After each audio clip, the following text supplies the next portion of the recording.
Hello, hello, and welcome to Dusty Tracks BC. We are here in the solarium of a rail car behind the Cranbrook History Museum with Jim Cameron, the local historian of Cranbrook, who wrote 2 books about Cranbrook history and over 300 articles in the Cranbrook Townsman, who's agreed to chat with us and tell us some of his favorite stories about Cranbrook. Hello. Well, hello, Emma. It's great to be here today. Yeah, especially in this really quite beautiful rail car. It's pretty dang cool. I like feeling this fancy, you know. It's funny to think that like in our button downs and t-shirts we would have been kicked out of here 100 Yeah, years no, ago. we would not be appropriate for the car for sure. Even with our shiniest sneakers, they would not. No, they would not be approving us. we'd be riding back in the carriage, not first class. If they let us on. Yeah. So tell me, how did you get involved with the interest of Cranbrook history? What got you into it? Yeah, well, I mean, I'm from Cranbrook. I was born here, and in fact, my father was born here. My grandfather came, they were railroad men, so I'm right at home here. He came in about 1908. So really, it probably started just by sitting around, you know, the various family dinners and hearing all the stories that they at the time probably bored me to death. But as I got older, I started finding them more interesting. And the more exploration I did in Cranbrook history, the more I went, well, I don't know anything about Cranbrook history. I should start trying to learn that. And as it happened, it worked out well because the local Cranbrook Townsman daily newspaper at the time was open to me writing an article once a week, you know, about a page. Really, I mean, they were great, just whatever I wanted. And so I just gradually got more and more into, you know, I started doing buildings. I think that's what I was first interested in. Really the concept being that building is here now, what was there 100 years ago? Exactly what was there.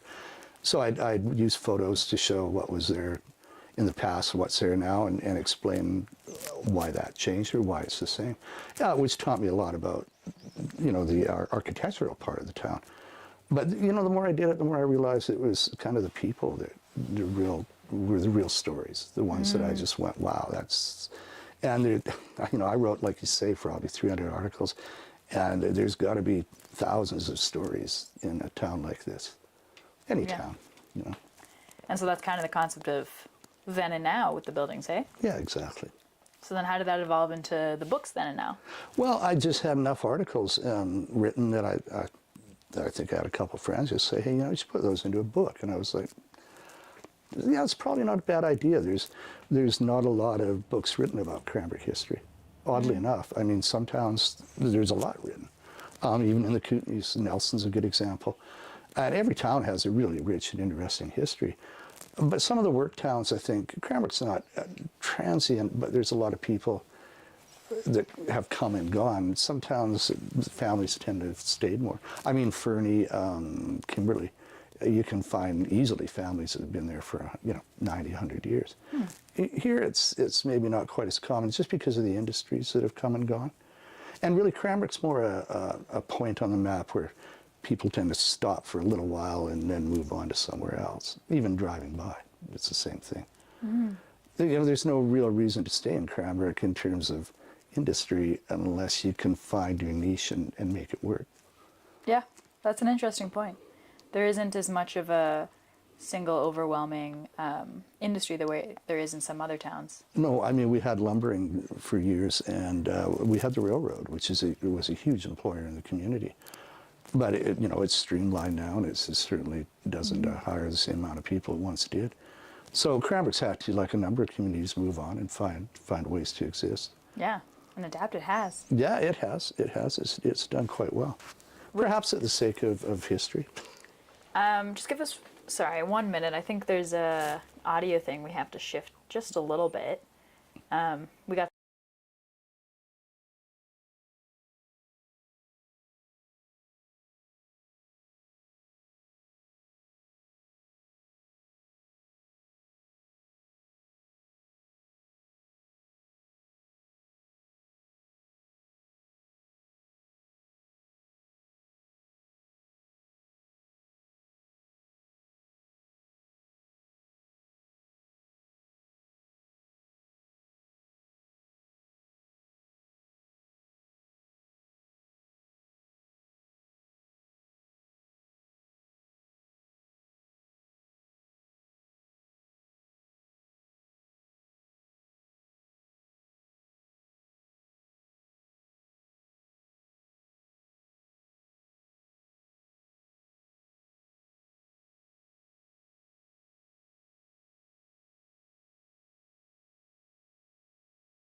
Hello, folks, and welcome back again.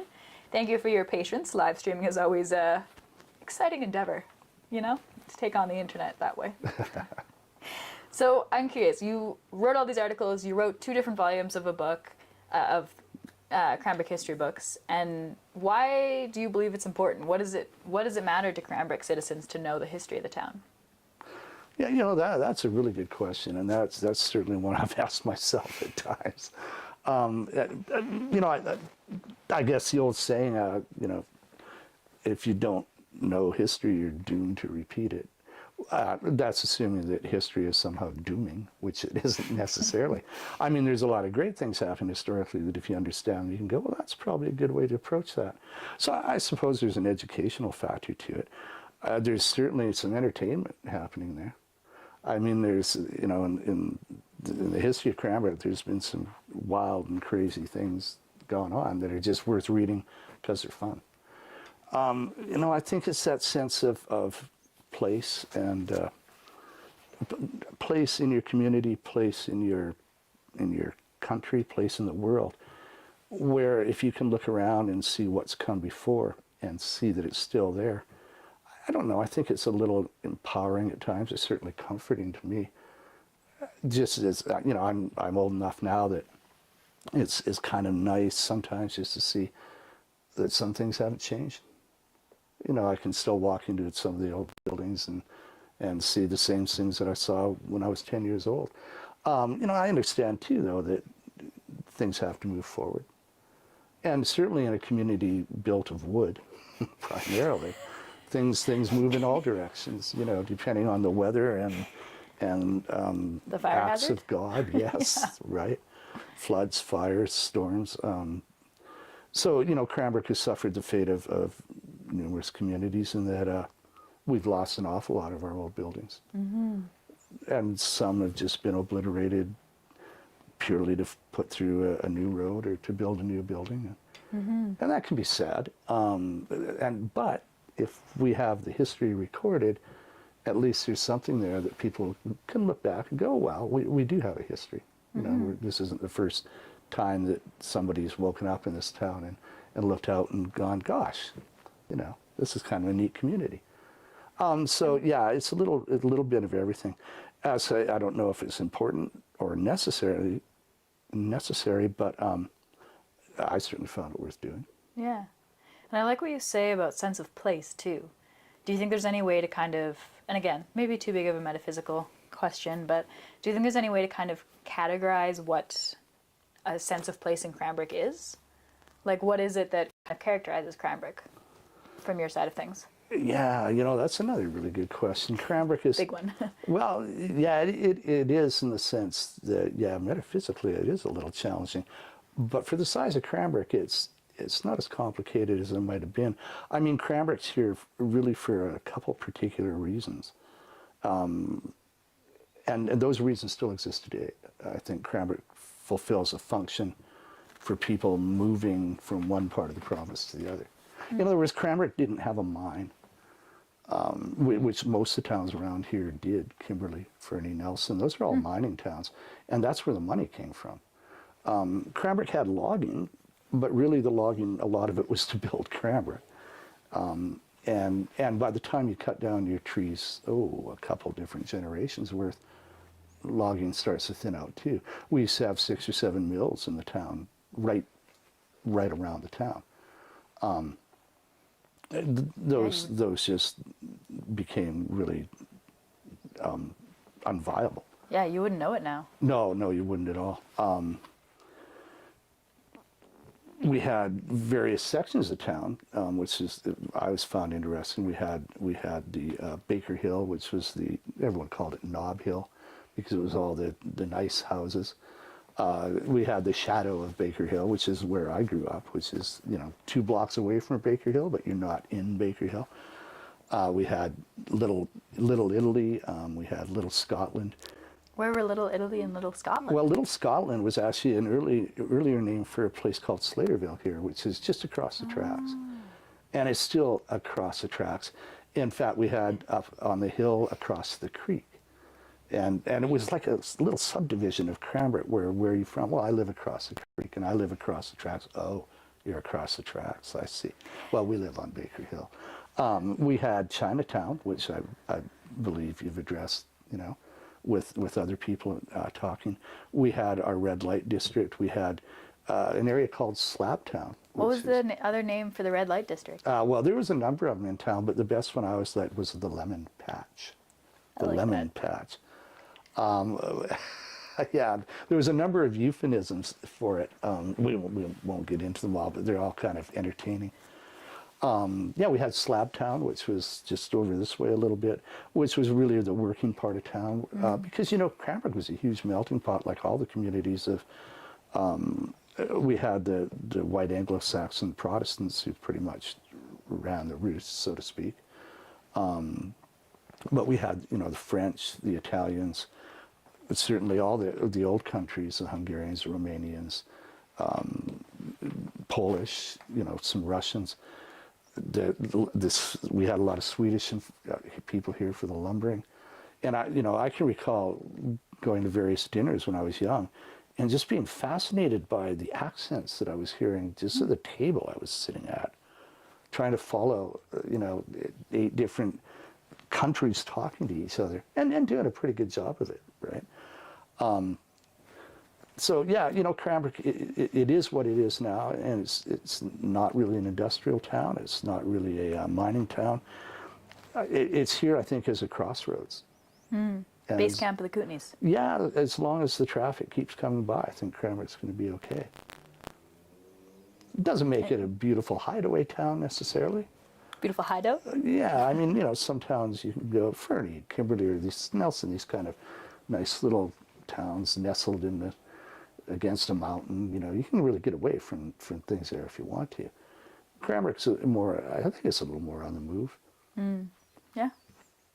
And in Cranbrook, will you tell me a little bit about kind of how history has changed? I hear Cranbrook has a kind of history of forgetting things. A history of buildings burning down and things changing in that way.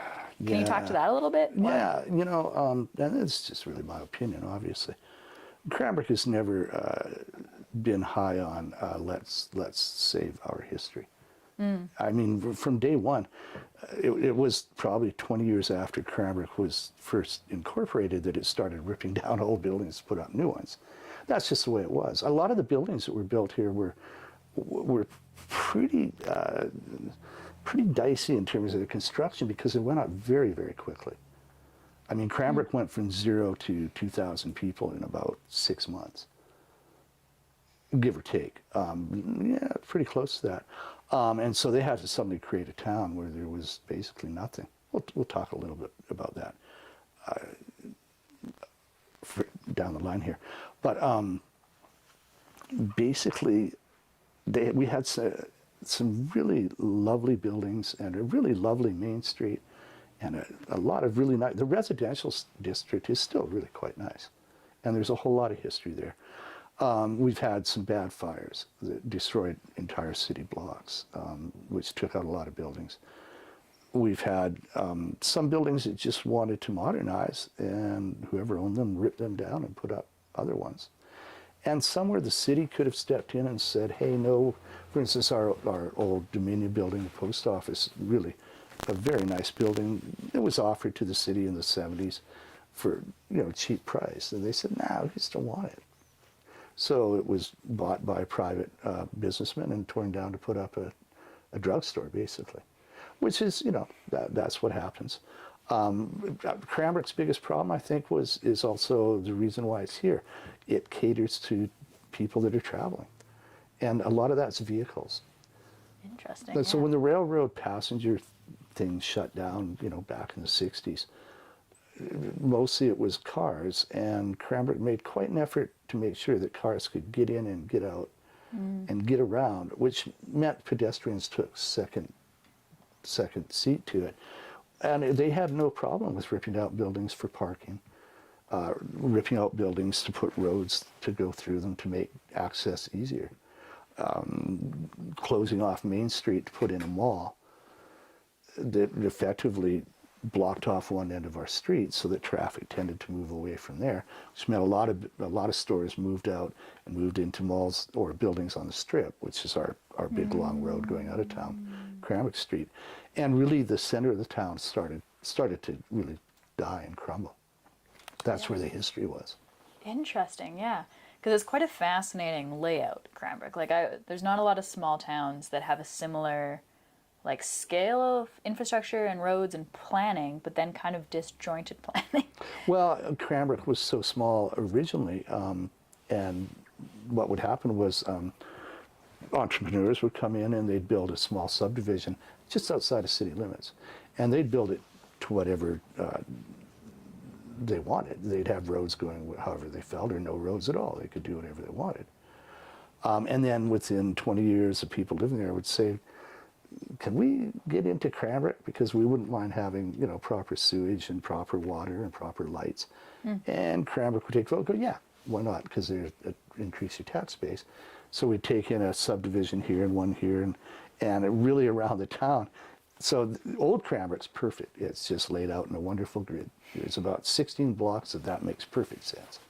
And everything else is just higgledy-piggledy, you get what you get. And is it true that all of the streets in that main 16-block grid had completely different names 100 years ago? Yeah, and in fact, some of them, a few years ago, they redid some of the signs. And I still, even though they were gone by the time I was quite young, I still think, to me, I still live on Hanson Avenue.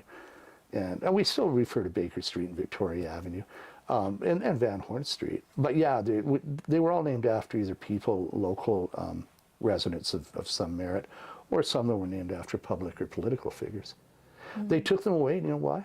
Because they didn't want tourists to get lost.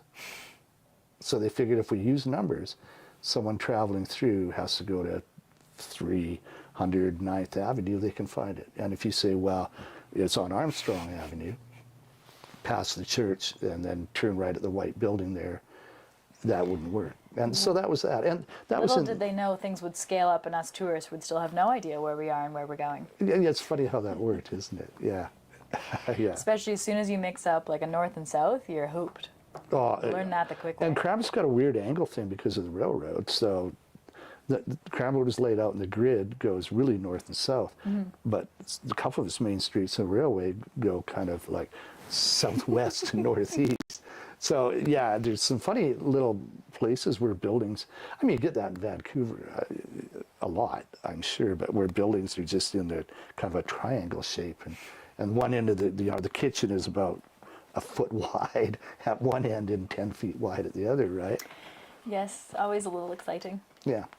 And so in the midst of all of these different stories, what are your favorite history stories when it comes to Cranbrook? Well, here's the thing, and I always panic when somebody asks me that. Oh, fair. Well, no, because my family, I know my family is, if you phone anyone in my family, say, what did you have for lunch? What did you have for lunch? I mean, you're going to hear about their trip to Lethbridge. You're going to hear about, you know, Uncle Walter's problems with his 58 Studebaker. You're going to hear about what they had for dinner 2 weeks ago, or why oxygen might not be good for you, but you're not going to hear what they had for lunch. A lot of questions about that last one, but we'll leave that for now. I know, that's about where I am. You know, Mom, I think I got to go now. So what I did, listen, I sketched out really quickly. I love it. Some of my favorite stories, and I'm going to try and go through these without a lot of background history, because a lot of it is available, not just my books, but I wanted to talk. One of my favorite stories is about a lady named May Reynolds, who is buried in our old general cemetery in 1900. And I realized I can't really talk about that unless I talk about how she got there, and it led me to what I call the story of the lost cemetery in town here. So I'm going to start with really quickly the fact that there was a gold rush here, not here in Cranbrook, but at Wild Horse Creek, just near Fort Steele. I don't know if you've been. That way. Yeah, have you been to Fort Steele? We have not. Okay, it's a really neat ghost town. It's a real active part of our community here and part of the Kootenays. it's there because a few miles from that, there's a creek called Wild Horse Creek that enters Kootenai River, which is a large river that eventually enters into the Columbia Basin, where all the water flows into the Columbia River and down to the Pacific. So it's an important waterway, and it certainly was in the day for traveling. A Wild Horse Creek, probably 1864, four or five prospectors made their way up from the States. There'd been just, in 1849, I think, we had the big, huge gold rush in California. And then it just started moving up through, and eventually Helena, Butte, Montana, places in Idaho, gold and silver, which was huge, other metals too, but gold and silver. And they just kept coming into what really wasn't Canada at the time. This is 1864, 3 years before Confederation. These five guys wandered up the Kootenai River, prospecting along the way, and they got to where the Wild Horse Creek joins the Kootenai River, and it's still there. The drive over it on a bridge, and if you just go and swimming out at Norbury Lake, there you are. And they spotted gold just sitting there amongst the rocks in the creek, and it was like, so they immediately started laying out claims and going up. The point is, the gold had floated down, and they want to find out where it came from. So they started moving up the creek.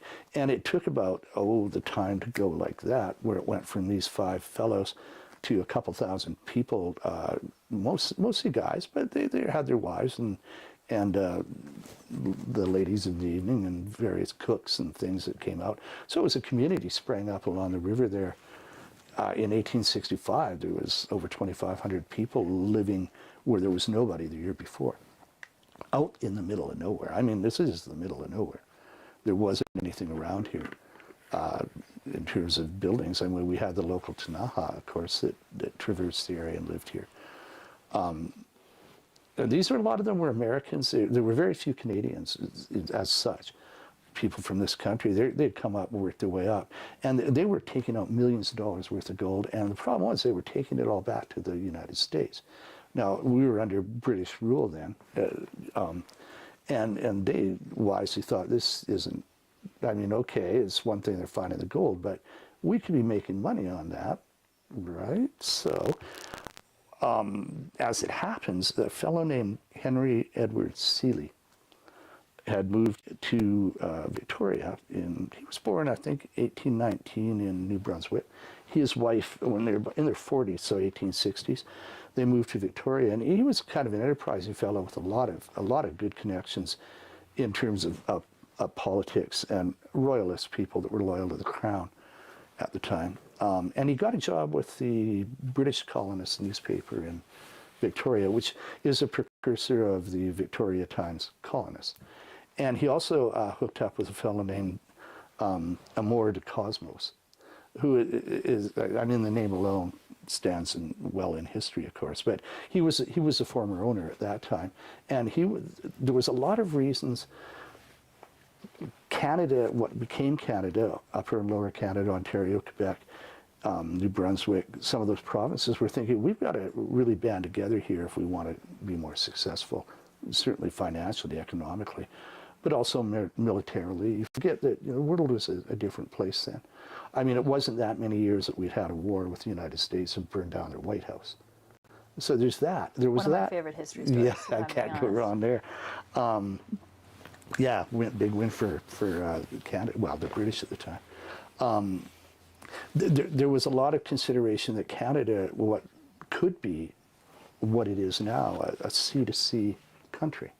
To do that, they had to have this part of the country, Columbia, British Columbia, and they had to somehow all come together. Now, they tried that, and they ended up, we had the Canada Confederation in 1867, which was the eastern provinces. By 1871, rather, there were a number of people, including Henry Edward Seeley and Amour de Cosmos and others, that had a fair amount of pull politically in Victoria and New Westminster, which was an important town at the time too. That's right. That really felt like it would be a great idea to have British Columbia part of Canada. And Canada said, well, over there, that part of Canada said, okay, if you can do that, we can put a railroad through, and we'll do that if you can hook up with us. And they're like, okay, if you do that, we can hook up with you, we think. And 4 or 5 of them actually traveled from Victoria down to Ottawa in 1871 to talk with the people of Canada at the time that were in power. And Henry Edward Seeley, his function, aside from being a newspaper reporter, which he was at the time, a journalist, his function was to try and convince them that British Columbia should have a responsible government, which simply means that we're allowed to vote for the people we want in power, as opposed to the Queen or King telling us who is going to run the province or the country. As it turns out, he put a very compelling argument forward, and it was accepted. He's buried in our local old general cemetery. Celia's. Right, which is, he's one of those, it's one of those, if we had such a thing, he'd be one of the fathers of BC Confederation. As it is, he's probably largely forgotten, as most of them are, really. There's a nice little plaque. Now, the thing is, he was buried in there in 1900, but he died a few blocks from there in 1876. Oh, so it's 24 years before he was buried. Buried there. Well, right, because he did so well with the BC thing, he got awarded a bit of a gift from the government, as happens, and they gave him a nice, what he probably thought was a nice job at the time, which was to be a customs officer in the port of Kootenay Landing. Now, that might sound like, well, we're on a river or something, but it wasn't. They called all their customs places ports. And they still do. The port of, there's Port Hill, there's the port of Kings Gate. You know, you don't use those words as much. And the landing, they were talking about Joseph Prairie. Oh. Which was here. The idea of Cranbrook didn't exist then. There was nothing. Joseph Prairie is one of the first names for this region by the settlers, right? Specifically by the customs. And he was the first white settler here, because they said, yes, you're going to be a customs man, or you're going to go live on Joseph Prairie. And he's like, maybe great. And until he got here, it was a small log house set up over on the hill here. And that was the customs place. If you were taking gold or anything, or just going from what is now part of Canada in 1871 to the U.S., you had to stop at that customs house, which sounds ridiculous in a way, but the way the geography is around here, it's pretty hard to get from anywhere north to south or east to west without going past here, Cranbrook. And if he was on the hill, he could basically see it. It's not like they were driving fast cars. You know, there were mule trains, and if you're carrying gold, they're going very slowly. Yeah, and you got the Rockies on that side, and you got immediate mountains on that side. Yeah, and a trench going both ways with a number of rivers. And also, you know, if you're packing gold, you're not going to be just one or two of you doing it. It's going to be quite a number of you, because, you don't want to get robbed, which is frequent. And you want to eat, so you have to have a way, some kind of, so you could spot it probably 10 miles away. Oh, somebody's coming, and they'd report. He lived there for 4 years, and sadly died there. He'd hurt himself somehow, and the injuries caught up to him, and he passed away there. His wife and daughter, I think, were there at the time, and they left right away. They buried him in near the report said he was buried near his cabin.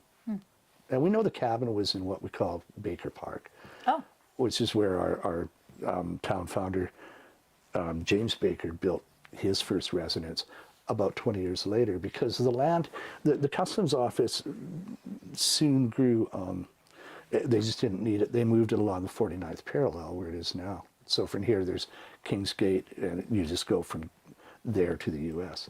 I mean, here you did your customs stuff and then went another 30 miles before you even got into the U.S., right? So it just, they didn't need it anymore, and the land was sold to a fellow named John Galbraith, who was one of the original guys that came up the river when they discovered the gold. Another one was Jack Fisher, for which we have our nicest mountain, Fisher Peak. And Galbraith, the town of Fort Steele was originally Galbraith's Ferry, because John Galbraith took a look around and thought, this is crazy. trying to dig gold out of here. I'm going to actually make my money, as a lot of good entrepreneurs figured out, I'm going to make my money selling things to the people that are looking for the gold. That's where the real money was. So he had a ferry there. It was Galbraith's ferry. He eventually retired by moving to Cranbrook, and he lived in the customs house in that area. He turned it into a nice kind of a farm. It was land that his brother owned, Robert Galbraith, which, listen, I won't, of course that's a contentious thing, because how he managed to own that, I can tell you right now, the Tanaha is saying, no, that didn't actually happen. He didn't buy it from us. So but he bought it from somebody in Canada, right? Yeah. Right. So he had the deeds to it. It's such as they are, and were. And so then we have all these figures landing in Cranbrook, all these different settlers. And so originally it was Fort Steele that was being settled, largely by Galbraith with the ferry. Right. Then what was the trigger that caused everything to shift over to Cranbrook? Exactly. Perfect question. So we have Galbraith living there. A fellow named James Baker, Englishman, who came from a very illustrious family, a fascinating family. I wish we had time to talk about that, because he was just one of a number of brothers. One was an explorer in Africa, another was a really famous military man. He just, after he'd done a number of things himself, had said to his wife and his son, and when they were both probably in their 40s or 50s, hey, we're going to move to Canada. And this is coming from, I mean, he lived in London. He lived quite an aristocratic life. And he ended up in Skookumchuck. And getting from London to Skookumchuck was no easy task. You know, there was no trains. I mean, basically it was wagons and mules, and if you were lucky, a boat ride here now and again. He took a look at that, and then a few months later he came to this area and he saw Joseph Prairie, and he just said, this is great. I love it here. He didn't say that to me. I just want you to know that. I'm just kind of putting those words in his mouth here. Because he didn't do a lot of writing, sadly, about his time in Cranbrook. He named Cranbrook, what he did was he bought the property from basically John and Robert Galbraith, which was quite large. It was 1,000 acres, 2,000 acres. It's a little hard to say exactly how much he bought at the time. And he set up a store where next to the customs office, and he started to.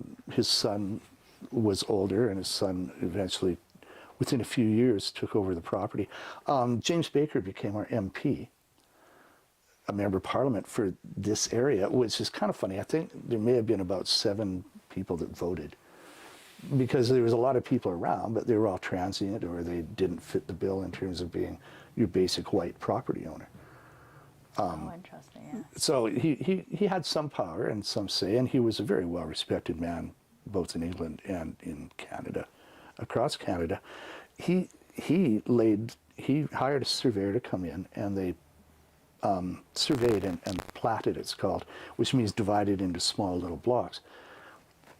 An area he designated as Cranbrook, named for an old, not his hometown, but an old family hometown in England.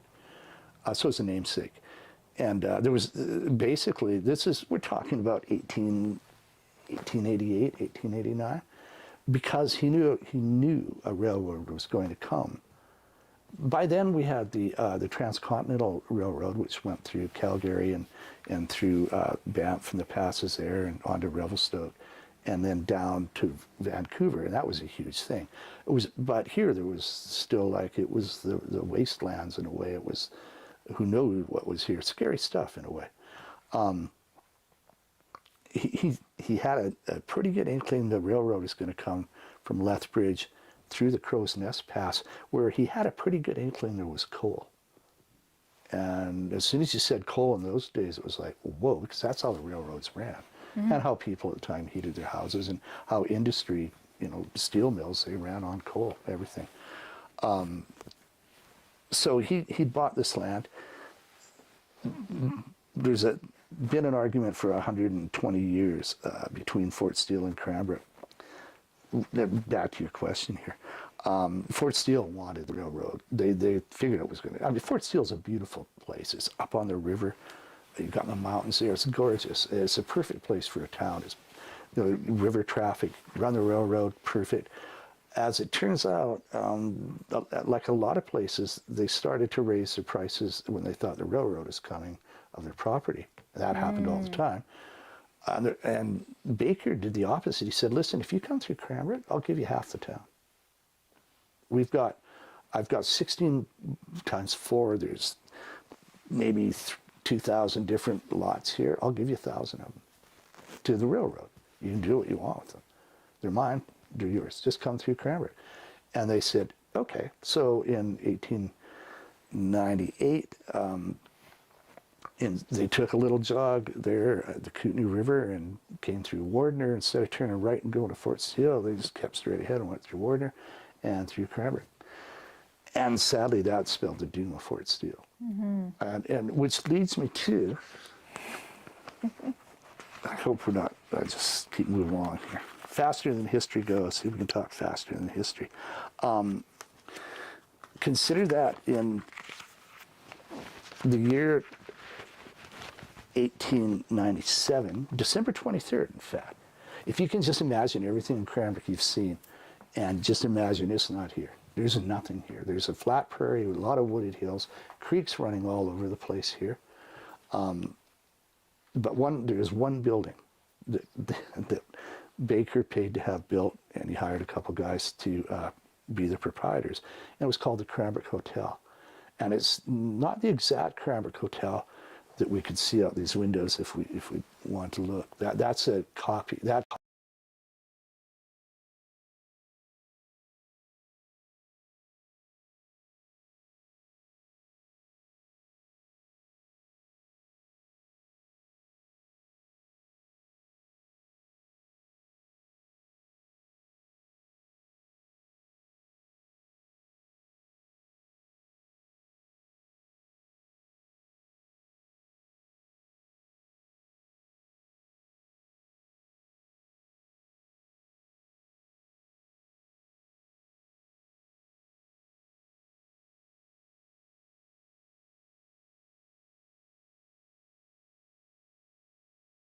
was going. Baker was. Sure enough, they had a New Year's or a Christmas dinner there, December 25th, 1897. There was 7 people at it, and that was everybody that lived here. Wow. And probably a couple of guests from outside. So then how did they get to 2,000 people? Yeah, there's a thing. If you can just skip ahead to August of 1898, in other words, about 8 months later, it was obvious by early spring the railroad was going to come here. And there were towns that just sprang up in front of that railroad everywhere it went. Especially a spot like this, because the railroad said, we're going to put a depot here. And we have the railroad depot still here. It was a much nicer building. They ripped the top off and knocked it down and flattened it out, made a little Art Deco. It didn't turn out that way. Anyway, they said, we're putting the depot there. Now, that meant that all the workers were going to live here, that they'd have the roundhouse to turn the engines and fix them. They'd have the huge, I mean, we used to have probably 8 or 10 sets of tracks going through this part of town. Oh, wow. They had the stockyards at that end, where thousands of animals sometimes would be quartered as they were moved into other places. It was a city in itself almost. Wow. And as soon as that words get out, well, then you have people going, well, this would be a good place to sell some groceries and sell some liquor and sell some entertainment. And they would bring their wives, and the wives would say, you know what, it's just not all about that. A school would be nice, a church would be good. Could we do that? And they, yes. And they built a community in 8 months. Wow. It was a town, it was a regular town. There was 3 or 4 churches, there was 2 blocks of Main Street, a number of livery, which would be equivalent of garages these days, livery stables. There was everything. It was just sitting here, just waiting. You know, on the morning of August 23rd, August 28th, one of the two, if you look straight down at that end of town, you could see a puff of smoke from the steam engine that was coming along as they're laying the track. And by night, it was here where we're sitting. Wow. The train was here. The train. They built a telegraph station that day. Wow. They were starting on the depot. They had the freight shed this building is hooked, not this building, it's a rail car, but the museum is hooked to the freight shed. It went up. Wow. And it was a pretty incredible thing. It's one of my favorite stories because I wish I could have been here as that train slowly crept up the prairie. So as they were basically building it, train moving, building it, train moving. Yeah, that's exactly what That's they pretty did. remarkable. And they were building fast. The navies, as they call them, the guys that did the rails, put the rails in, they could move at an incredible rate. A lot of them being, I mean, it was quite a combination. It was everybody, but it was a lot of Chinese workers that did that. Really, the train, the whole rail line didn't go a lot further. It went to Kootenay Lake. Oh, yeah, that's And that became Kootenay Landing as opposed to the Kootenay Landing we had here for a while, which meant a lot of the Chinese people were basically out of work, so they tended to stay. So a lot of the towns suddenly developed Chinatowns too, because there was still that, okay, you're we're Occidentals, which is the word for white people, and you're not. So you live there, we'll live here. But hey, can you do our laundry? And can you cook us some food? So those were always two big things. But it meant that Cranbrook suddenly went from, maybe 300 people. As soon as that train hit, within another month or two after that, there was probably about 2,000 people living here. Wow. And, another 200 moving through every day. Wow. Passenger trains were huge, and they carried a lot of people. Man, I miss passenger trains. Yeah. I mean, I caught the tail end of them, and it was a lovely way to travel. I've not been on any really BC passenger trains, but yeah, if you ever get a chance and you're rich, do it. Yeah, because it's a neat ride. If the funny thing is, to me, and one of my favorite stories, just from doing my research, was the fellow that drove the train. There were 5 guys on the train that came in that day, 5 employees of the Canadian Pacific Railroad. There was an engineer, and there was the fireman, and there was the conductor and 2 brakemen. And that was standard for a train. And those five fellows really became kind of Cranbrook celebrities immediately. In fact, one of them ended up becoming mayor, and a couple of them became on our city councilors. And the fellow that really became the celebrity was the nicest guy, because we'll get to that. His name was Hugh Brock. And he was always known, when I was a kid, it was always like, yeah, Hugh Brock, the fellow that drove the first train into Cranbrook, just was like one long sentence. And when I was doing my research, I remember I was trying to find out more about him. And I realized that, that was Mr. Brock that lived down on the corner of our street. Oh, that Mr. Brock. And I still couldn't quite find enough. I was like, I said to Harriet, my wife, I'm a little frustrated. I'm trying to find out more information about. He died when I was about 6 years old. I don't know much about him. This is kind of bothersome. He lived right there. And she's like, well, why don't you just talk to his daughter? What? I mean, this was 10 years ago. Talk to his daughter. And she said, yes. And I'm like, she's alive? I go, well, yeah, it's Mrs. Gill that taught me at high school, right? And you know her, you know the family. I'm like, that's his daughter? The daughter of the guy that drove the first train into Cranbrook? I mean, I was on the phone in a second going, Mrs. Gill. It just didn't occur to me that history was that close. It was so far removed from me in a way, the guy that drove the first train into Cranbrook. Yeah. Oh, I'll just, talk to his daughter and find out how all that went down. And as a slight aside, my mother died just a few years ago. She was 2 weeks short of 100 years old. And I remember thinking when I talked to her in later years, she was born in 1917, which means she knew people that when she was 20 years old that were 70 years old. That means they were born in 1867.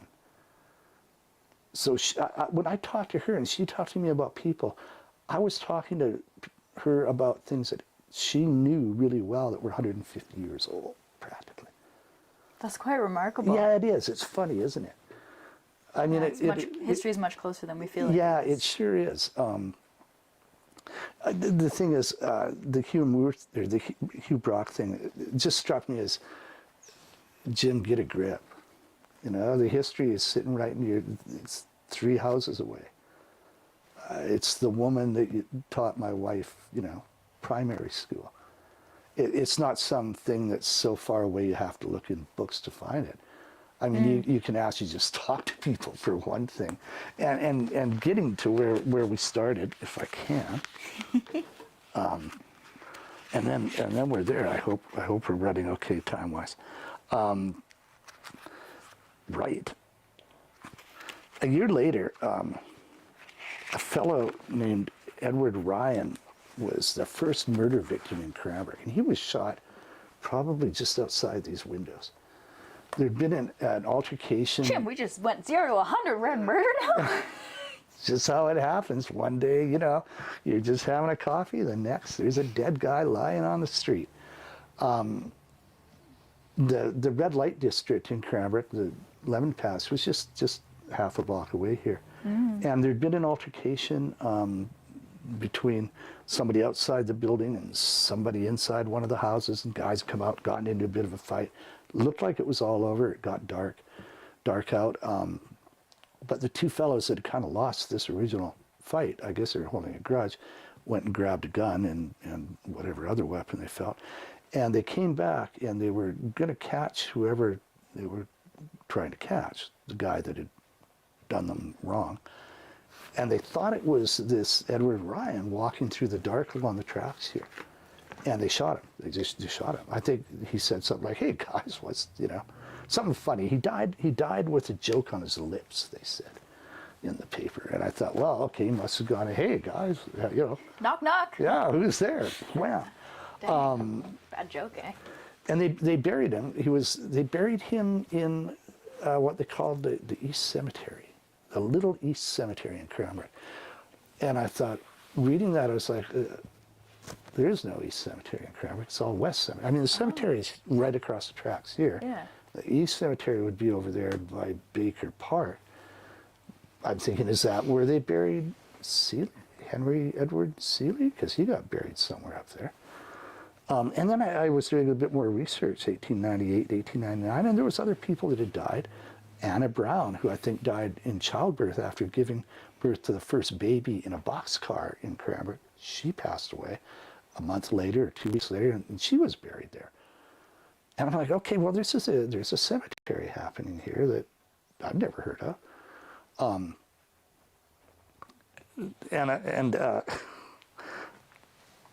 It turns out that there was Dave Humphrey. I don't know if you've met, but he's very active here with the museum, with the History Center. He just happened to show me. I mentioned to him, I'm looking for this graveyard. Have you ever heard tell? He said, no, but I do have a piece of a map. I'm like, a piece of a map? And he said, well, it's a piece of a photocopy of a map. I'm like, well, what do you mean a piece? It was about that. It's about this big. And I said, you have it? He said, yeah, we have it here at the museum. I said, what is it? He said, well, it's called the Walla Walla Trail. Like, if you look at it, there's a whole lot of property, crazy blocks with big numbers on them. It's hard to read because it's an old photocopy, but if you get close, you can see that it says Walla Walla Trail, which is a trail that developed from the fellows that came up that found the gold from Walla Walla. And that was the common way to get here in the day. And there's a creek, and it looks like Joseph Creek, which is the main creek that runs through our town, vis-a-vis Joseph Prairie. And if you look really close, there's a tiny little dot there, and it says graveyard. Oh. I was like, no, that's crazy. I said, it's got to be, like, where is it exactly? Is it, because Joseph Creek is quite long. Is it Cranbrook? And I was looking at the numbers. God bless my wife. She says, those look, because she worked with the forestry. And she says, those look like, block numbers. We still use those kind of numbers. I said, really? She said, yeah, let me take it down to our technicians at the Lands and Forestry office and see if they recognize anything. And I mean, 20 minutes later, got a call from a conference call for 2 of the ladies that worked there, and said, hey, yeah, those numbers are still in play. Like, we can overlay that on a map if you want. I'm like, really? And they said, yeah. I said, oh, do that. And so they did. They took and overlaid their map, and it fit perfectly. The creek changes, but yeah, the block numbers are still identical. And the graveyard turned out to be at the corner of 14th Avenue and 2nd Street. Oh. Which is a pretty major intersection. It's one of the few streetlights in Yeah. town. Will you describe what's there now? Yeah, we could actually. It's right by Baker Park. It's just half a block from where Seeley died. And I got looking at it and thought it's on a nice little hill. It was the outskirts. It was outside of town, according to the original layout that Baker surveyors had done. It would be a perfect spot for a graveyard. The funny thing about it is, when I was looking closely at our 1900 General Cemetery, which replaced that one, so that one was there for 2 years, and any time before that, including Henry Seeley. I know that because when we looked at the map layout for the old General Cemetery, which was the only cemetery at the time, over here, to the west. This makes, right over here. They have about, out of all there's 230 plots in the original old General Cemetery. And they're all laid out, as the whole cemetery is. And some of them say, there's no names. Some of them say unknown. There's 174 names of people that are buried there. None of them include Edward Ryan or Anna Brown. One of them includes Henry Seeley, and he's got a really quite nice grave with a nice brass plaque, as is his due. And the other 5 there's 5 plots that say from old cemetery, and they mean apparently I think because they wanted to put a road through because the town was getting bigger, because it is a nice intersection there, a useful intersection. They uninterred whatever remains were there, moved them over to the new cemetery. But it doesn't add up. The number of people that died or the names of the people that died are not recorded in the new one, with the exception of Seeley. So there's essentially a bunch of missing bodies from the original yeah, a graveyard in bunch Cranbrook. being 3, 5, 2 for sure.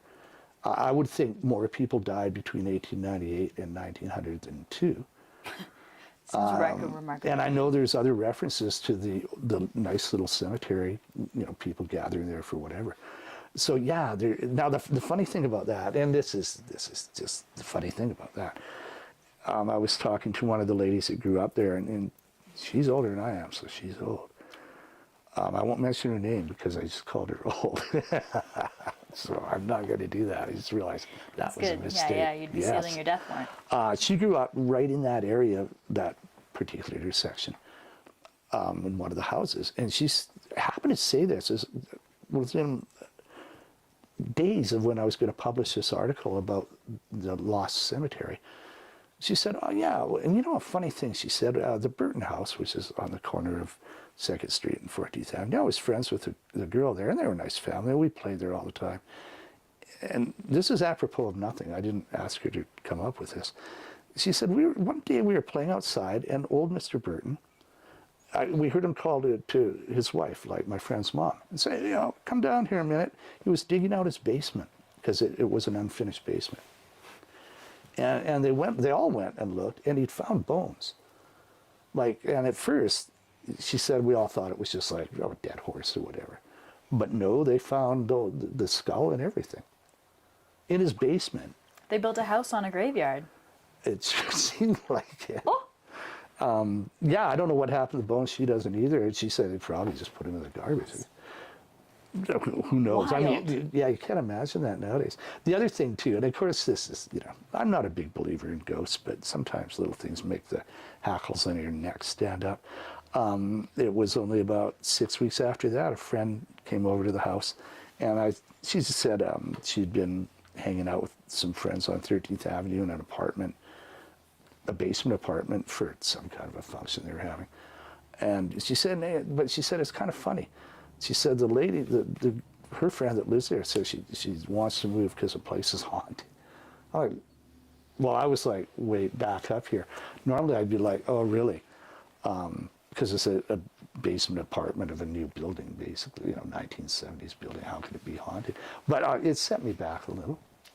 I was like, ooh, I can feel it right now, just that little, this is crazy. Yeah, that's interesting. I didn't, I certainly wouldn't say that proves, that Yeah. I have suggested anybody living around there, if you dig into your garden, I wouldn't go real deep. Or do and find out what's there. Yeah, And- there is that, right? So this graveyard on the west side, you mentioned this was one of your favorite things about Cranbrook. What is it about this graveyard that is such an interesting tale? It disappeared. It disappeared in 5 years. I mean, by 1905, there's no reference to it that I could find. Wait, that was the east one. Oh, the east one, yeah. The east one disappeared in 5 years. Yes, yes. That one West disappeared. one's still there. This one, I'm fascinated by the people that are in it. Who's in it? Well, there's times that we've obviously run out of time here, so I won't get into it. But Your favorite one? Okay, there's 3 or 4 real quick ones. One of them is Miss Canada 1927, Madeline Woodman. And there was like no Miss Canada in the world then. She ended up being declared Miss Canada in Vancouver after winning in Victoria. She left Cranbrook when she was 17 to go to a beauty contest. And that would have been like saying, I can't imagine, her family is a very respected family in town. And for her to do something like that would have been like, no daughter of mine will, because it was a beauty contest. And it was the whole swimsuit thing. And she was a very attractive girl, and she did really well. She was declared Miss Canada in Vancouver. Wow. And then she ended up went, being buried back here. Well, she went down to Galveston that year to the pageant of pulchritude. I know, and that's like, really? Pageant of pulchritude, which is a really ungainly way of saying beauty. Pulchritudinous is beauty. And, so, yeah, don't take it as an insult if someone says, but you're pulchritudinous tonight. But really, the worst possible word you could use, isn't it? Yeah, it's hard. She did well there. She won the the person that everyone gets along with prize. Miss Congeniality. Thank you. Good one. And she ended up doing a tour with, part of it was you get to go to Hollywood, and we're going to do some testing, see how you do. And part of it was you're going to travel the country, and we're going to show moving pictures. Listen, there was tens of thousands of people gathered on the seawall. I've got a photo of it. There was about 50 girls in their bathing suits from places like France and Spain and Pine Bluff and Cranbrook. Wow. I mean, New York and Boston and, Hoboken. It was crazy. There was no rationale for it. There was a lot of good-looking girls. And a lot of guys out there to look at them. There's probably, I think they said 100,000 people watched it. And she toured for 3 months, and they'd show the movies in theaters, and then a couple of the girls would come out on stage and just wave to the crowds. Came back to Cranbrook, so by 1928 she was back home here with her friends. 1935 she drank some Lysol and committed suicide, and she's there. I know. Oh. Her brother had committed suicide prior to that. So oh my God, the poor family. I know. Horrible. So then who else is buried there? We have Conrad Kane, who is a world-renowned mountaineer. We get people coming from all around the world just to see his grave. Wow. He moved to the Invermere district, up the valley, as we say, and climbed pretty much every mountain here that can be climbed, a lot of them for the first time. Wow. And really wrote books, and really quite a fellow. He's buried in Cranbrook because his wife took sick a couple of years before that, and we had really one of the best hospitals in the area at the time. Still do. It's a good call. I was just thought it was good. Thank you. But she died, whatever happened, they couldn't help her. They buried her in the cemetery here. When he died, he said he wanted to be buried next to his wife. Sadly, she was Roman Catholic, and he wasn't, so they didn't let him in that part of the cemetery? No, her grave's on one end, and his is on the other. Oh, I know, and I just, distance. I look at the grave, and I just have vision of them standing there looking sadly at each other going, That'd be so sad. I know, it's a sad story. We have the Leask family, L-E-A-S-K family, Leask.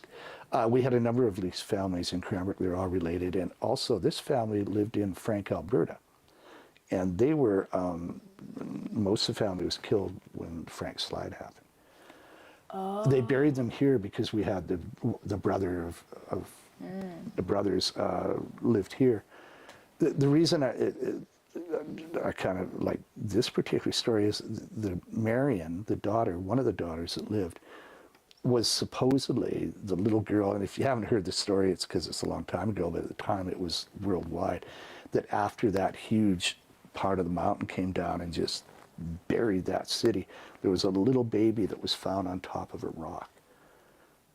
Everything out, the whole family was wiped out. It was this little baby. That was her, Marion. It wasn't quite, she was really kind of in the cabin, held up by the structure. And she had two sisters that lived, but she lost, you know, her mother and dad and brothers and sisters too. They're buried here. She grew up in Cranbrook. Her uncle raised her.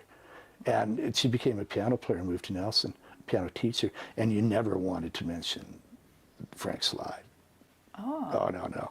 Because she got so much unwanted publicity being the Frank Slide baby. I mean, there were songs about it. There was poetry. There's books. There's, you know. Kind of like the Nirvana baby.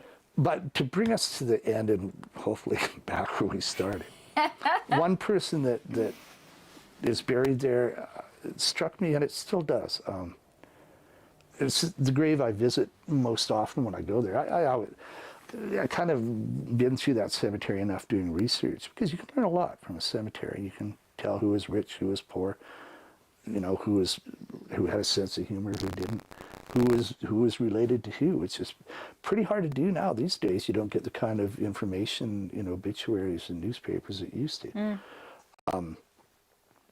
If you go to the old General Cemetery, and the first section of it where I said, I think there's 230 graves recorded on the plan, there's, I think, 23 gravestones, or there were last year. Now there could be less this year, because we've had all kinds of vandalism in that graveyard over the years, where stones have just gotten totally destroyed.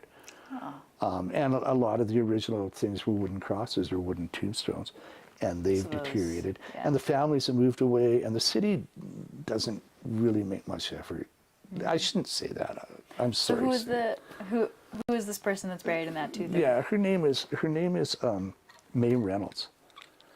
And I'm just, if you don't mind, I'll just quickly read you a short couple things that I read in the newspaper. This is what I read when I was doing my studying here on research. And I read an obituary dated, it's from the Cranbrook Herald newspaper, April 19th, 1900. It says, May Reynolds, age 29 years, died Monday night last after a lingering illness caused from a complication of diseases, and was interred Wednesday in the town cemetery. The funeral services were conducted by Reverend Mr. Lang, a large number of citizens attending. I'm like, right, okay. The deceased woman was a sporting woman. Now that's a euphemism generally accepted for a prostitute. And I can tell you right now, there's not many obituaries in the history of Cranbrook of prostitutes. It just didn't happen very much. The deceased woman was a sporting woman. Her real name is unknown. It is better that way. Those knowing her say that she was evidently of good family. It may be that some father and mother are awaiting tidings of their lost child, vainly hoping that someday she will return. Little purple prose there to sell the paper, right? The unfortunate woman was given a respectable burial, her remains being followed to their last abode by many, some of the Christian ladies of Cranbrook being in the cortege, also bringing flowers and placing on the coffin. Now that I read that about 5 times and went, okay, I'm totally reading this right. The whole, Cranbrook then would have been about 1,500 people. It tended to have a bit of a slump after the initial start of the town. I thought, many of the people, that could probably 100, 150 people, we don't know. The Christian ladies. I feel like that's not common for Lady It of the was Night. so uncommon, I can't possibly get my head around it yet. It said, the final words of this obituary said, let those without sins cast stones at her memory. Cast stones? Yeah, it means, if you're free from sin, then I guess you could call her a lady of the night if you want, or say she shouldn't be buried in that part of the cemetery, or say what you want. But you better be free from sin yourself. The impetus being nobody's free from sin. No, the faded inscription on the tombstone reads, "At rest, entered into eternal rest, April 16th, 1900, May Reynolds, aged 29 years, erected by her numerous friends to her memory." And that touched me really quite deeply. It does again when I read it. I think that's one thing I guess I think about Cranbrook when sometimes I get a little, Cranbrook, this and that. And I think we had a town that some poor prostitute, and it was a hard life. I mean, trying to make a living doing that, and oftentimes, falling prey to drugs and alcohol and disease. This May Reynolds died, and the town got together and bought her. Now, when you go to that part of the graveyard, there's, out of 174 graves, there's 23 of them are marked. And out of those, markings aren't all that great. The tallest one that has been broken and repaired by the city, the tallest one is May Reynolds. She's deeply loved. Remarkable to me in a way. And I don't know, it always brings me hope for mankind in our ever-changing world of struggles and moral values and heaven knows violence, that somehow our town in that day was like that. And I think there's, if I can end on a positive note, I think Cranbrook, like most towns, is still like that. We just don't always see it as clearly as I do now that I know the backstory on that gravestone. And I stand there once or twice a year and look at it and think, wow. It's funny that would be one of the longest, the stones that remain standing out of all the people that were buried there. Just, quite cool. It's on May Reynolds. Yeah, it's a wonderful irony in a way. And that's, I've got a ton of favorite stories, but somehow that was the one that I wanted to tell today. I like that story. And it's funny because when we talked to Fallon, she spoke a lot as well about the beauty of the graveyard and just the peace of it. I was wondering if you'd be willing to tell us. We have been talking for getting close to an hour now. Yeah. But I would love to hear the story of Cranbrook Ed from you. If Sure. you're willing. Sure. It's such a good story. I could do that. And I won't make it too long. If you don't mind, I was just going to haul out. What I have here is just a photocopy of an ad. This ad would have originally been, let's sort of get rid of that bottom paper thing. This ad is of the Salzflotto Circus. And it's the ad of the day that would have been in town for at least, I would imagine, 2 weeks. For 2 weeks before. Got to focus. Nice. It would have been up on all the billboards and fences and storefronts that it could find. For 2 weeks before the circus came, at least, I would think.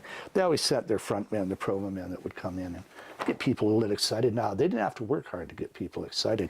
This was August 6th, 1926 in Cranbrook here. Almost 100 years ago. Yeah. And it says, Salzflotto Circus, the circus beautiful, with a lovely tiger there. And 2 shows daily, 2 and 8 p.m. And Poodles Hannaford, England's own. And he was a really well-known entertainer. He did, it was a horse thing with horses and poodles. And he was the trainer. And he was a kind of he'd be a clown, but a very, very talented one. A British subject, and without a doubt, the greatest riding comedian the world has ever seen.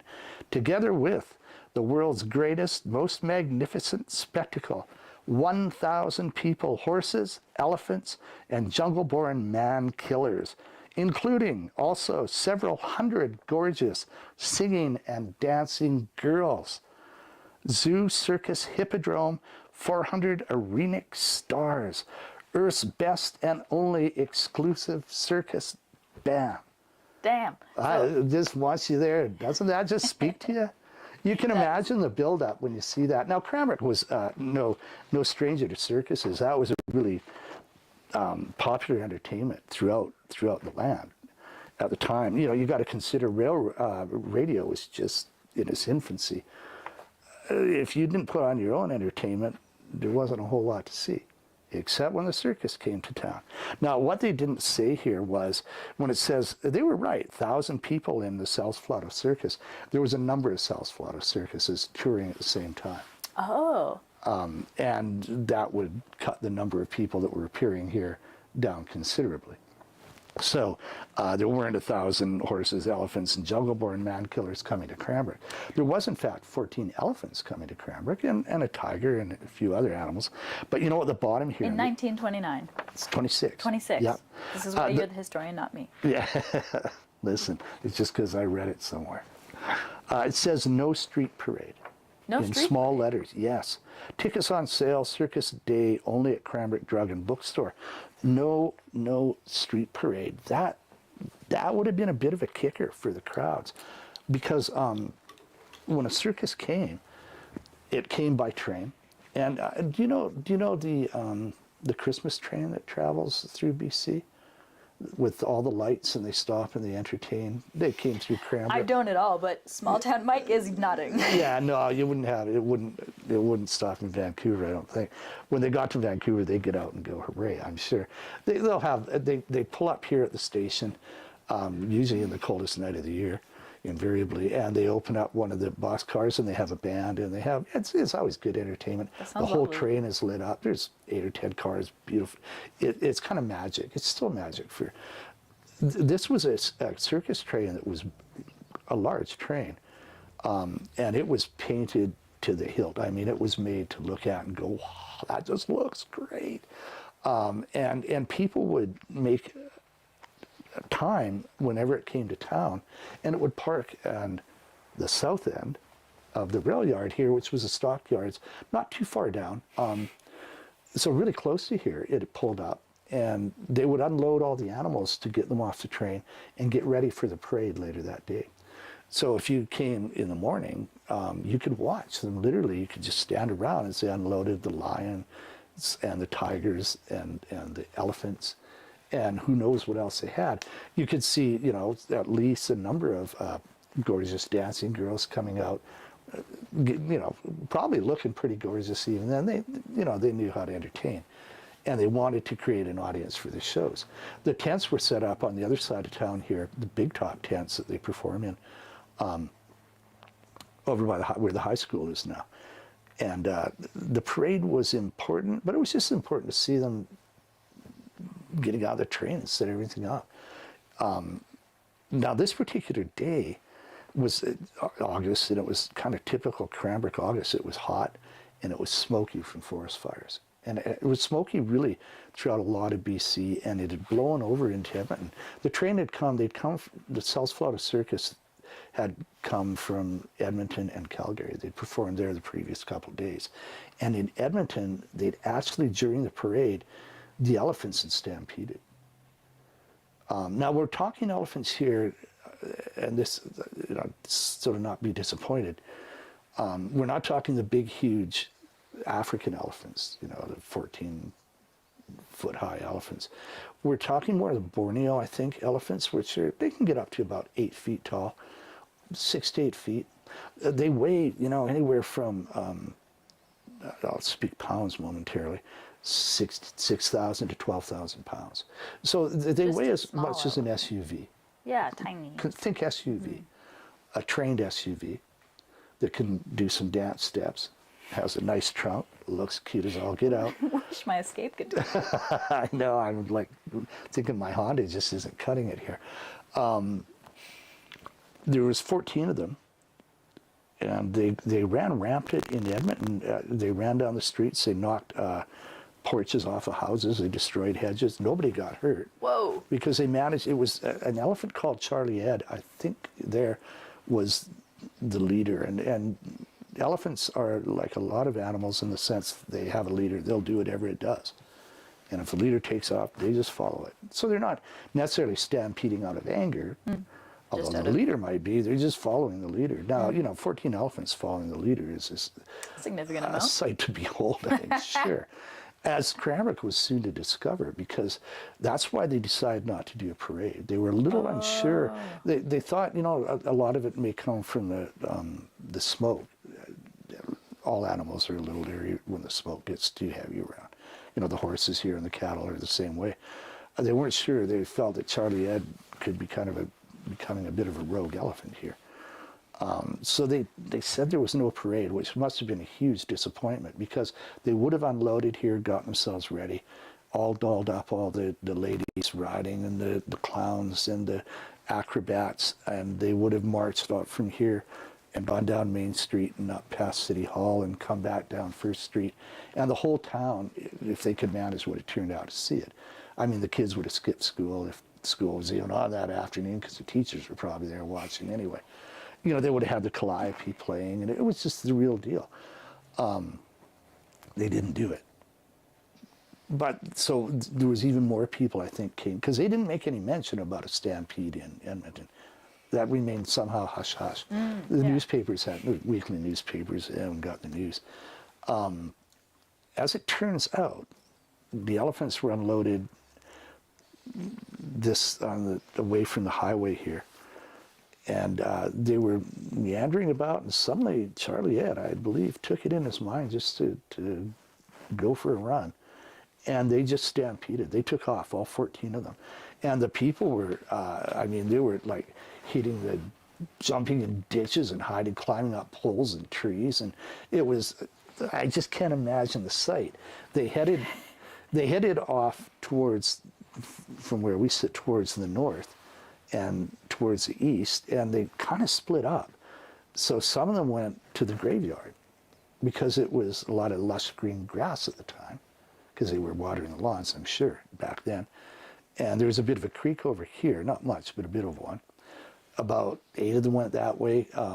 4 of them went a little further down and didn't really go down Main Street. 3 of them went straight down Main Street. They were set on that parade. Oh, man. You can imagine sitting in the barber shop watching elephants run by. Or, riding your horse and seeing 3 elephants coming at you, or driving your car and thinking, I should just maybe pull over here. It must have been quite a sight. They ran and stopped at the end of Main Street because a creek was there, and they just immediately wanted to drink water. 3 of them went that way, and that was Charlie Ed, and one named Tilly, and one named Myrtle. And they just disappeared. By the evening, within an hour, they got all the other elephants back. But the 3 that got away, got away. And, 11 of 14 were captured within the next couple hours. Right. But 3. 3. Not found that day. Not found that day. And it was a big deal. The circus, they're worth an awful lot of money. I mean, and the trainers love their animals. And they trained them to the tricks that they could do. And it was a huge part of the draw of the circus. So they were, what do we do? I mean, we're in the middle of the bush here, basically. It's August. It's hotter than heck. And they don't know where the elephants went. The next thing, a telegraph came from Yak. And I don't know if you know where Yak is. It's between here and Creston. That away. Yeah, it was a little tiny village then. It was a little bigger then, but it was more a railroad stop. And the telegraph came to Cranbrook, and it said, watch for elephants on track. The railroad, they're sending it to the railroad going, keep an eye out for elephants on the track. No real explanation. Just watch for elephants. Telegraphs were expensive. Each letter cost. Yeah, it did. The other problem in this case was they were fast. In fact, it's been proved right now that telegraphs, a well-used telegrapher, a competent telegrapher can set a telegraph as fast as you can text. In fact, they win generally in races. They still do that. This is I haven't seen me text. slow day in text land. I know, they got me beat. Well, they have these races. Anyway, that's amazing. The thing that happened was this telegraph just didn't go from Yak to Cranbrook. It went across the CPR lines. So all of a sudden, there's telegraphers in every community in southern BC getting watch for elephants on the track. And you've got to consider that because of what I said, telegraphs went fast. It went viral. I mean, it went right away. It went across North America. They're sending out telegraphs in this little place called Cranbrook to watch for elephants. What's going on? So immediately reporters are heading up here to go, what the heck is happening? Meanwhile, they're looking for the elephants. They can't find them. A week goes by, they find one. They find Tilly, not far from here, just up at Jim Smith, one of the local lakes. And she's gone there drinking water by the lake and grab her by the trunk and lead her back to town. It was great. She'd been shot once in the leg. What happened was there was a lot of he-men, I think, decided they were going to go out and bag themselves an elephant. Yes, we are. And they'd go out with what essentially is a pop gun, because if you're trying to shoot an elephant with any kind of normal rifle, it doesn't matter how many times you shoot it, it's probably not going to fall over. What it does is the bullets get in there and get infected. And that happened to Tilly, but it was in time where, with some tender, loving care, they got her fixed up. And the circus, they sent her on to catch up with the circus. The circus had to go. I mean, it was booked. So they had to leave town, and they left one or two of their trainers here to try and help find the elephants and look after them. Because then Myrtle and Cranbrook Ed would still have been missing. Yeah. When they left town. Yeah. Another 3 weeks went by, and they found Myrtle at Moye Mountain, which is probably 20 miles from here, where they found her, maybe further. To be honest, I haven't been to the spot, but over the years, a lot of people, especially Boy Scouts, it was a traditional hike to go to where they found Myrtle, because Myrtle had been shot 2 or 3 times. And she was in bad shape. She developed pneumonia, and they just thought, we can't get her out of there.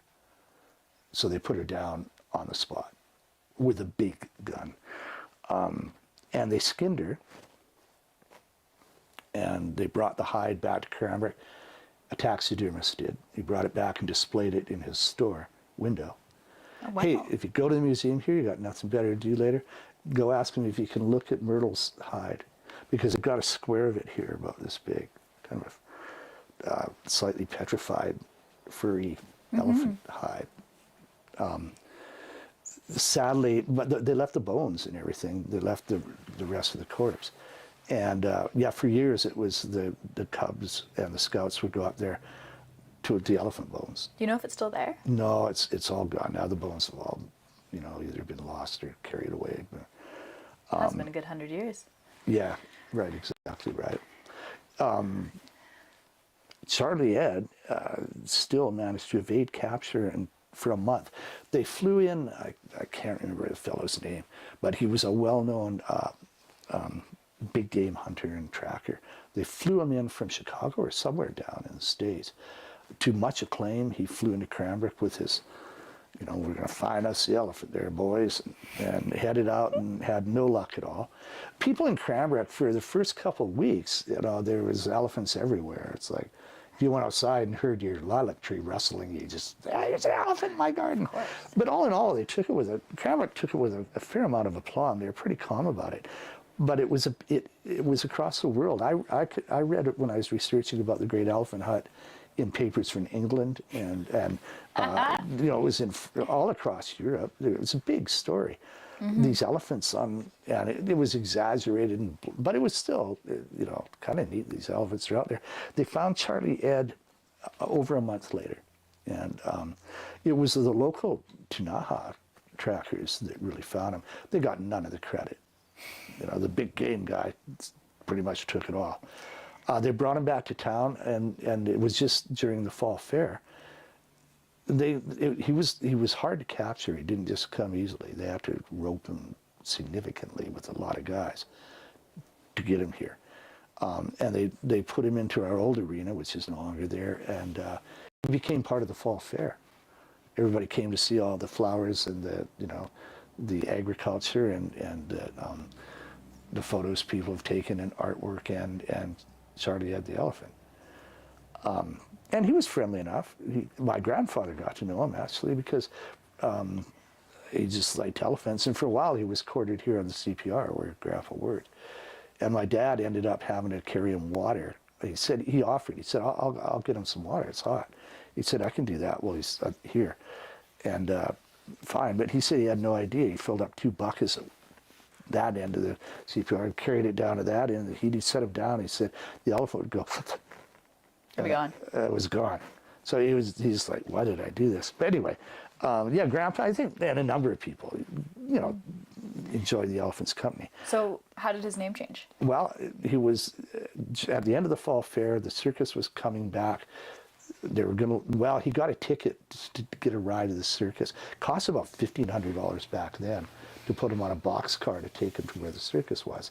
But our mayor, Mayor Roberts at the time, declared, it wasn't really a holiday, but a special Charlie Ed Day, and lined him up on Main Street. They walked him from all the way down Main Street to here, where the train was, to this part of town.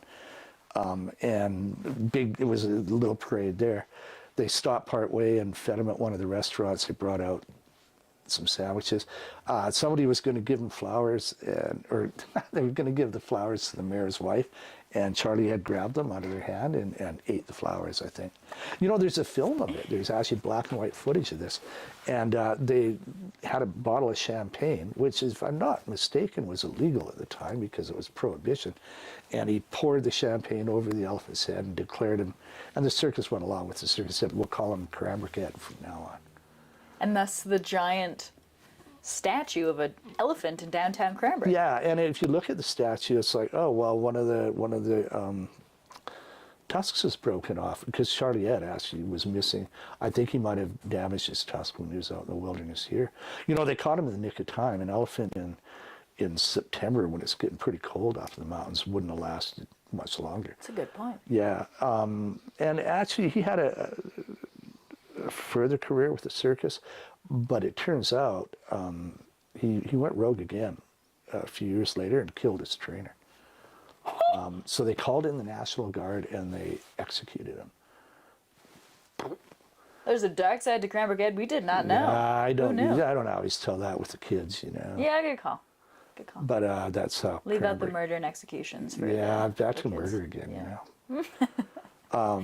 Well, that does kind of bring us full circle. It does. Thank you for telling us that story. We keep hearing bits and pieces of it, and we heard it a bit with Heidi at the Hideout, and it's really neat to hear it start to finish with so much detail. Yeah, and there's a lot more detail out there if you want to do the research. You can find stuff online, and when I wrote about it, it's longer than I told it. Hard to believe, but it is. It's pretty read it in your book, fascinating. too. Yeah, it's quite an interesting story. Cranbrook was known for years and years as you know, the town with the elephants, right? Which, you know, you don't expect from small town BC. They most certainly don't. Yeah. Well, we've been talking for a good while, Yeah. and I really appreciate you answering all of our questions and sharing so much history with us about Cranbrook. Like, there's only so much we can learn from the book, so thank you. No, Em, it's been my pleasure, and thank you. You've been a great host, and I've really enjoyed talking to you. Oh, well, thank you for hosting with me. I've enjoyed it too. Excellent. All right, well, thank you everybody for watching. This is us in the solarium at the Cranbrook History Museum with Jim Cameron and I chatting Cranbrook history. Thanks for watching.